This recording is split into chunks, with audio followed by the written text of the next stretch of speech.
والے کو نہ پہلے اعتراض تھا نہ آج اعتراض ہے، نہ ہی قیامت تک کوئی ایمان والا اعتراض کر سکتا ہے، نہ ہی اعتراض کرنے کی اجازت ہے، نہ ہی گنجائش ہے۔ اعتراض وہی کرے گا جو ایمان سے ہاتھ دھو بیٹھے، اعتراض وہی کرے گا جس نے قرآن و حدیث کو عقل سے سوچا، جس نے عقل سے نہیں۔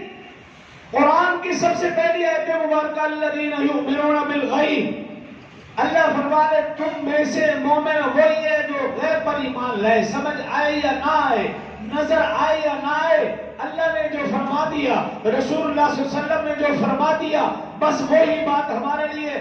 آخری ہے، اس کے علاوہ اور کوئی بات ہو ہی نہیں سکتی۔ یہ ایمان والے کی تعریف ہے، اور بے ایمان